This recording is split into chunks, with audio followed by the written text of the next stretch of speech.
নমস্কার, পশ্চিম মেদিনীপুর থেকে পুতুলের হোম কিচেনে আপনাদের সকলকে জানাই স্বাগত। আশা করি আপনারা সকলেই খুব ভালো আছেন, আমিও খুব ভালো আছি। আজকে আপনাদের তৈরি করে দেখাবো আমি ঝুরি ভাজা, যেসব বাদাম দিয়ে বেশ টক ঝাল নুন মিষ্টি হয় সেইটা আমি তৈরি করব। তার জন্য দেখুন, এই যে একদম সরু যে পাতলা ছিদ্র দেওয়াটা, এটাকে আমি ভেতরে দিয়ে দিয়েছি। এটা দিয়ে কিভাবে করতে হয় একবার আপনাদের দেখিয়েছিলাম, আমি টানা নাড়ু করেছিলাম, তো সেটা আমি করব। তো যাই হোক, আপনাদেরকে আমি এটা দেখিয়ে দিচ্ছি কিভাবে করতে হবে। তবে এটা আপনাদের মাখাটা আমি দেখাতে ভুলে গেছি।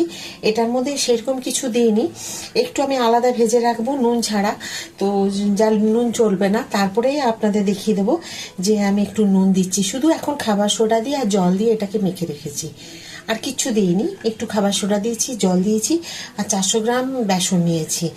আর যখন আবার আমি একটু নুন দিয়ে করব, তখন এর সাথে নুন মিশিয়ে দেব। তো চলুন আগে আমি এটাকে নুন ছাড়া কিছুটা তৈরি করে নিই। এইরকম লম্বা সিলিন্ডারের মতো করব, আপনাদের এর আগেও আমি দেখিয়েছিলাম কি করতে হবে। আর একটু দিয়ে দিই, তাহলে বেশ ভালো আর কি। তো মাখাটা খুব সুন্দর, যেরকম আটা মাখি আমরা সেই রকমভাবে মেখে নেবেন। এই যে দেখুন, এভাবে মেখে দিই। তবে এই যখন এই গ্লাসটার মধ্যে ভরেছি, তার আগে কিন্তু ব্রাশ দিয়ে তেল দিয়ে দিয়েছি। আর এখানেও যেটা এই ছিদ্রর মধ্যে, এটাতেও মাখিয়েছি, এখন এটাতেও দেব। তো এটা করে নিলে খুব ভালো হয়। এবার দেখুন, এটাকে আমি আটকে দেব। কি সুন্দরভাবে সহজেই আটকানো যাবে। আর একটু বাইরেটা পরিষ্কার করে নিতে হবে, এই কারণে এগুলো লেগে থাকলে না, হাতে স্লিপ করলে তেলে পড়ে যাবে হাত। না, একদম জল বা তেল না লেগে থাকে, তাহলে কিন্তু ছিটিয়ে আসলে হাতে পড়বে।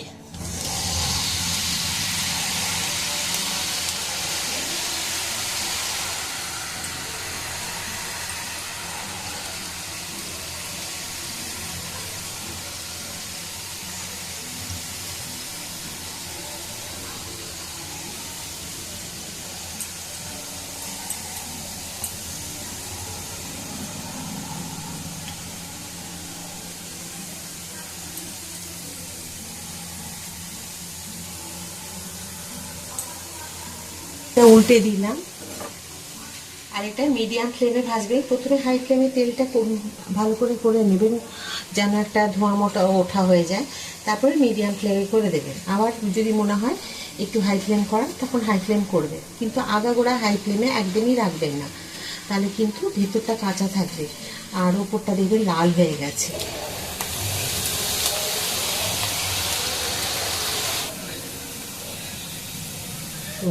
দেখবেন যেন ছেড়ে ছেড়ে না যায়। এই তোলাটা আপনাদের দেখাতে পারলাম না, তখন ফোন এসে গেছিল। তো দেখুন, এরকম ভাজা হয়েছে, এই যে এরকম।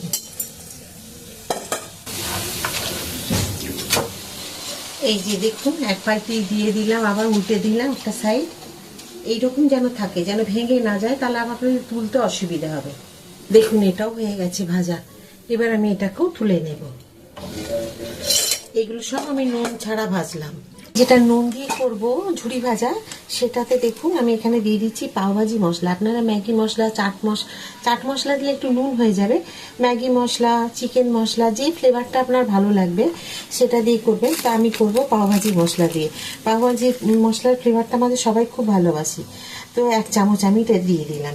এটা ধরে নিন অন্তত 250 গ্রাম বেসনের মধ্যে 1 চামচ আমি দিলাম। দেব পরিমাণ মতো, দেখুন এইটুকু নুন দিলাম, মানে এর থেকে বেশি নুন দিলে নুন পোড়া হয়ে যাবে। এখানে আপনারা লঙ্কার গুঁড়ো দিতে পারেন, কিন্তু আমি লঙ্কার গুঁড়ো দেব না।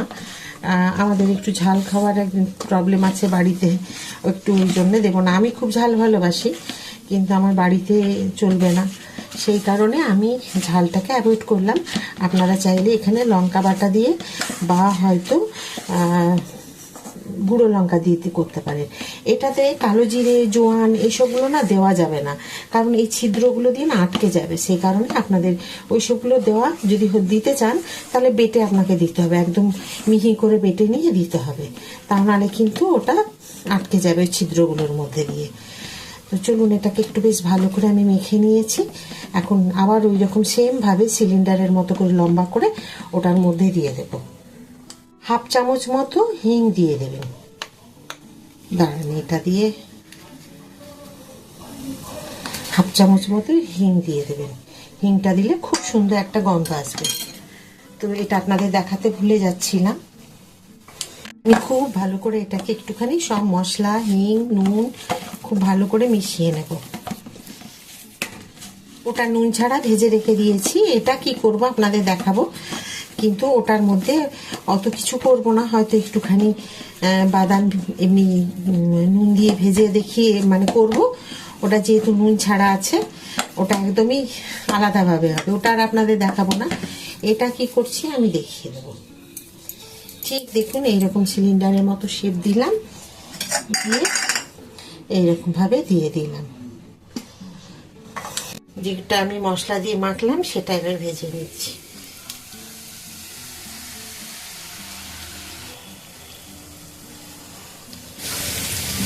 দেখুন এগুলো ভাজা হয়ে গেল। এখন এটার মধ্যে আমি আলাদা করে তুলে নেব। খুব সুন্দর করে দেখুন ভেজে নিয়েছি।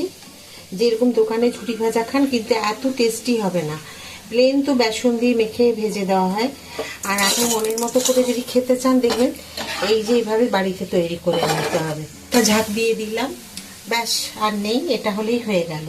আর এখানে দেখুন নুন ছাড়া অনেকগুলো করেছি। এটা দেখুন একরকম রং, এটাই যেহেতু কোনো মশলা দিইনি, একদম হলুদ হলুদ দেখতে। আর এইগুলোতে যেহেতু মশলা দিয়েছি, দেখুন এটার রংটা আলাদা। তো আপনারা যেরকম আপনাদের ইচ্ছে করে নিতে পারেন। দেখুন আমার সবগুলো ভাজা হয়ে গেল। এবার আমি একটু বাদাম ভেজে নেব, এর সাথে যেটা আপনি মেশাতে চান, ছোলা, বাদাম, তবে বাদামটাই বেশি ভালো লাগবে। এবার দিয়ে দেবো দেখুন এতগুলো বাদাম। একদম মিডিয়াম ফ্লেমে ভাজতে, লো ফ্লেমে ভাজতে হবে এগুলোকে, হাই ফ্লেমে একদম ভাজা যেতে হবে। দেখুন বাদামগুলো আমার খুব সুন্দর একদম লো ফ্লেমে এগুলোকে ভেজে নিলাম। দিয়ে দিচ্ছি এখানে, দিয়ে দেবো আমি দুটো ডাল হচ্ছে কারিয়া পাতা।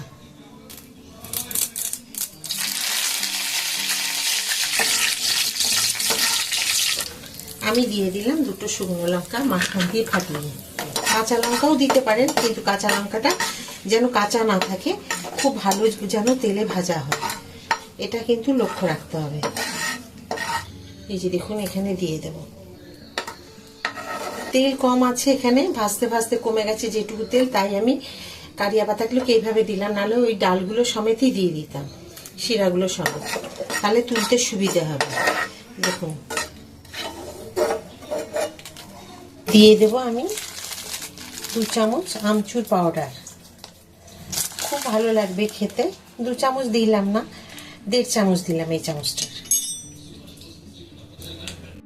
পরিমাণ মতো দিয়ে দিলাম একটু বিট নুন। আপনারা যেরকম খাবেন সেই নুনের আন্দাজটা নিজের মতো করে দেবেন। চামচ দিলাম চিনি পাউডার,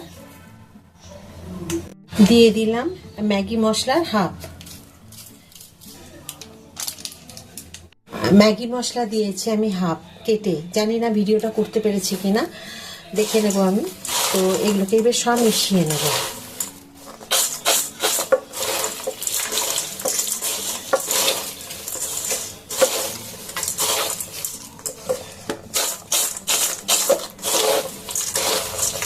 আপনারা চাইলে এখানে লঙ্কার গুঁড়ো, ঝাল লঙ্কার গুঁড়ো দিতে পারেন, আমরা লঙ্কার গুঁড়ো দিইনি, আপনারা চাইলে দিতে পারেন এখানে। দেখুন কি সুন্দর লাগছে দেখতে। এগুলো একটু ঠান্ডা হয়ে যাওয়ার পরে আমি একটা কৌটোতে ঢেলে নিই। কৌটো বা যেরকম কারিয়া পাতাগুলো পড়ে গেছে তুলে নিলাম।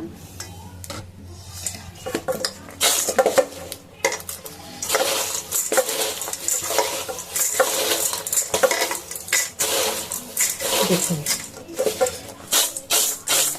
এইভাবে উল্টে পাল্টে মশলাগুলোকে মাখিয়ে নেবেন। কেমন হয়েছে বলুন?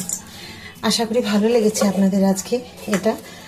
আর এটা যে আমি করে রেখেছি, এটা কোনো মশলা দেব না, শুধু এইরকম থাকবে, কারণ এটা একদম অসুস্থ মানুষের জন্য, তাদেরও খেতে ইচ্ছে করে, তো সেই জন্য এত মশলাপাতি দিয়ে করলাম না।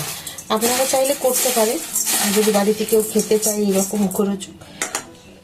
এটাকেও একটা কৌটোতে ঠান্ডা হয়ে গেলে রেখে দেবো, আর এটাকে আমি এখানে আর একটু ঠান্ডা হলে কৌটোতে ঢেলে আপনাদের দেখাচ্ছি। দেখুন ঠান্ডা হয়ে গেছে, এখন এই কৌটোটার মধ্যে আমি ঢেলে নেব। এতে এটা এয়ারটাইট কৌটো, সেই কারণে আমি এর মধ্যে রেখে দিচ্ছি। আপনারা কাচের বয়ামও রাখতে পারেন। আমার কাচের বয়ামগুলো না ব্যবহার করতে করতে সব প্রায় ভেঙেই গেছে। তো এই আচার রাখা বা এইসব ঝুড়ি ভাজা টাজা রাখার জন্য দেখুন এর মধ্যে আমি রেখে দিলাম। প্রায় ধরুন অন্তত 500 থেকে 750 গ্রাম মতো হয়েছে সব মিশিয়ে। বাদাম দিয়েছি 200 গ্রাম, তারপরে তো জানেনই ওটা প্রায় 250 গ্রাম মতো আমি করেছি বেসনের। তো এইরকম মিলিয়ে অনেকটাই হয়ে গেছে। এটা কিনতে গেলে বাজারে কিন্তু অনেক দাম। তো কেমন লাগলো আজকে আপনাদের এই ঝুড়ি ভাজা? আশা করি ভালো লেগেছে। আর যদি ভালো লেগে থাকে প্লিজ লাইক, সাবস্ক্রাইব আর শেয়ার করতে কিন্তু একদম ভুলবেন না। যেমন আপনারা আমার সাথে আছে সবসময় কিন্তু এরকম আমার সাথে থাকবেন। আবার একটা নতুন ভিডিওতে নতুন রান্না নিয়ে আপনাদের সকলের কাছে চলে আসবো। সবাই খুব ভালো থাকুন। নমস্কার।